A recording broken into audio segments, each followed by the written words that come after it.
Hello everybody, welcome back to Reconstructing Nigeria and Nigerians. Well, today's topic is failure of leaders is the same as the failure of citizens, or failure of leaders is equal to the failure of citizens. Well, what I really meant to say is that if leaders of a nation, political leaders fail, it means that the citizens have failed too. If the citizens have not failed earlier, then the leaders will not fail. So the failure of the leaders of a land is the failure of the citizens. The citizens themselves are responsible for the failure of their leaders. It must be emphasized once again that the failure of leadership in any country is a failure of its citizens, because leaders are not angels. That's number one. But secondly, no leader of any country is imported, especially Nigeria. Our leaders are not imported from the sky. They are not imported from the moon. They are not imported from another planet. They are from among us. So the reason why we have bad leaders is because we have bad citizenry, because we draw our leaders from the citizens. We draw our leaders from the populace. If the populace, the whole essence of the populace is evil, then we're going to have evil leaders, because the populace, the leaders are coming from the same pot, from the same bowl of where every citizen is, and it is from among us that they come out. So it is like a bowl or a pot that is full of black ink, and you put white balls inside.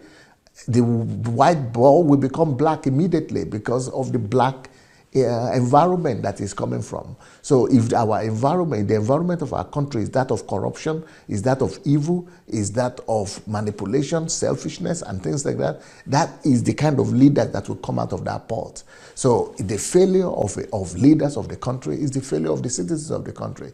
Leaders are a product of their own environment. Leaders are only a product of their own country. They emerge from among their citizens. Therefore, if the leaders are corrupt, it is because the citizens are corrupt. It is only corrupt citizens that give birth to corrupt leaders. The corrupt leaders don't come from the moon, while the citizens are saints. If the citizens are saints, then you are going to have leaders that are saints also. But if the leaders are corrupt, it means that the majority of the people are corrupt too. And it is only the corrupt nation that gives birth to corrupt leaders. It is only the corrupt citizens that give birth to corrupt leaders. So by the same parity of reasoning, if the leader fails, it is because the citizens themselves have failed. They have failed morally, and they have failed in their duties as citizens. They have failed in their personal responsibility as citizens. So more so for citizens to abdicate their civil responsibility to their country and simply wait for government or a messiah leader to come and provide for them everything that they need, that is a failure.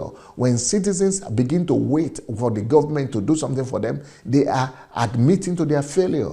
When the citizens are waiting for one messiah leader to come and deliver them and give them everything they need, they are admitting to their failure. So it is a repulsive, of citizens to blame leaders after they themselves have already, given their consign and abdicated their role as responsible citizens to the country, to their government. Now that they are now expecting the government to do everything, to even put food on their table, that is one of the repulsive symptoms of laziness in the people and irresponsibility in the citizens. So it is laziness and irresponsibility of people that make them to be demanding that it is the government that should do everything for them. No nation ever grows or becomes developed to the maximum capacity when the citizens have this kind of mindset, when the citizens are saying that it is the government that's supposed to do everything for them. In the inaugural speech of John F. Kennedy, the 35th president of America, he asked the question, he said, ask not what your country could do for you, ask what you can do for your country. What he was saying, in essence, is that the citizens have a responsibility and a duty towards their country. Not just the government has a duty and responsibility towards the citizens or toward the country, but the citizens themselves have the duty and responsibility to their country. This is what is called patriotism, and this is what it means to be a citizen. Love for your country must be directed and be demonstrated by your responsibility towards your own country. But today in Nigeria, most people, they don't show responsibility to the country. They are always blaming the government, which that blaming itself shows that you are irresponsible.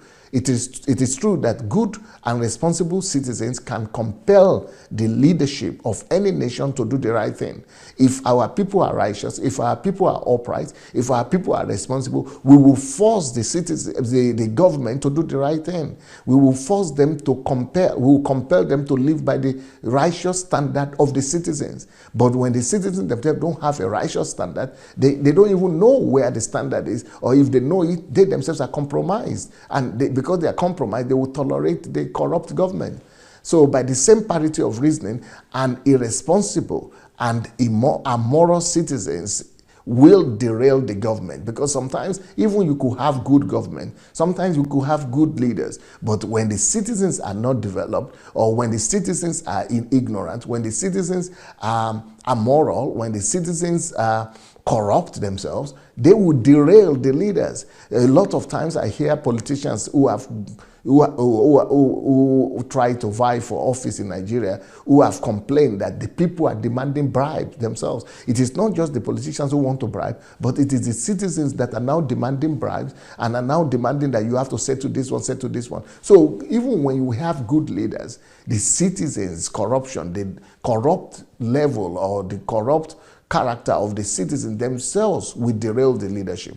We saw that in the Bible. You remember the story from the book of 1 Samuel 15 verse 3, when God told Saul to go and strike the Amalekite, and he said he should go and destroy the Amalekites and destroy everything there. But what did Saul do? Saul didn't do what God said.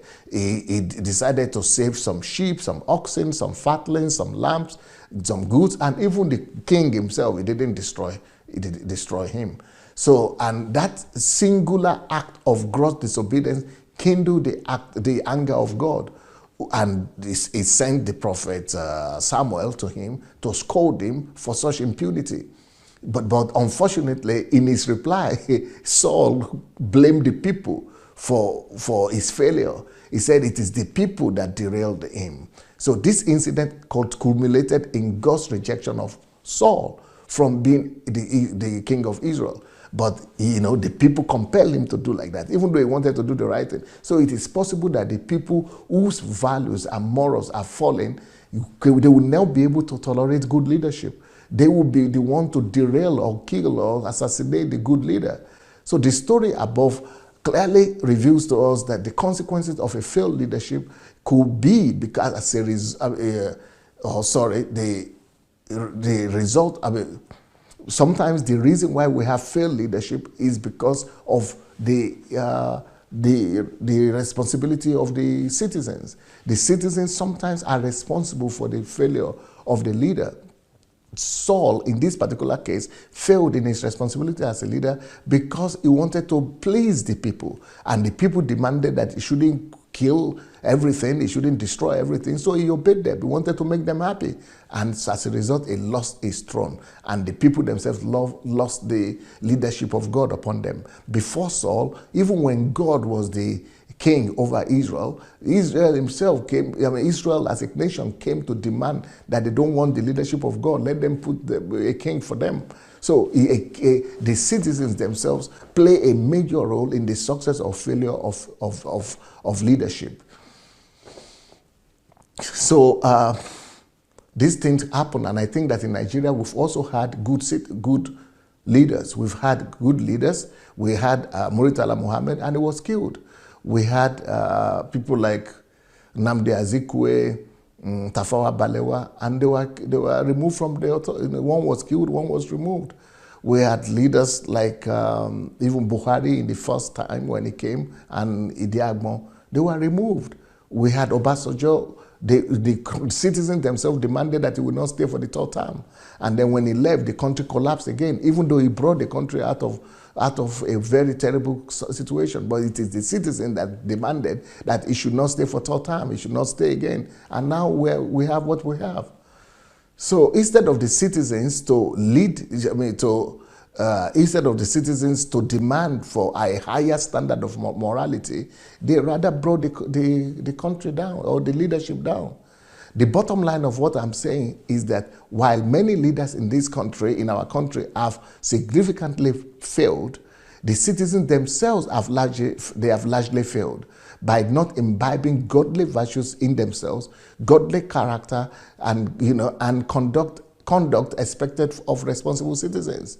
It's not just the leaders of our country that have changed, that have failed. Our citizens have failed too. This shows that they have not risen to the challenge of service and responsibility to the nation. Not just the leaders, but the citizens too. So there are two sides to the coin here.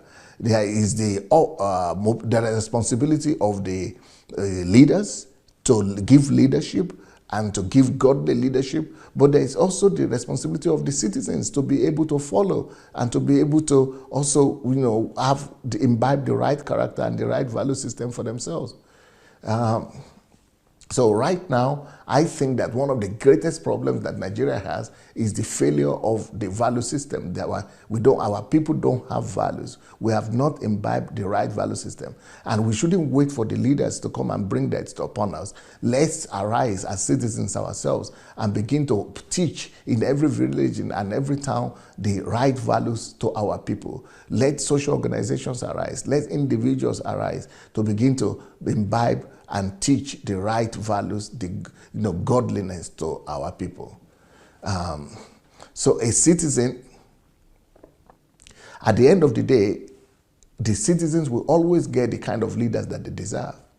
So it is at the end of the day, the way the citizens are, that they will produce the kind of leaders they will produce.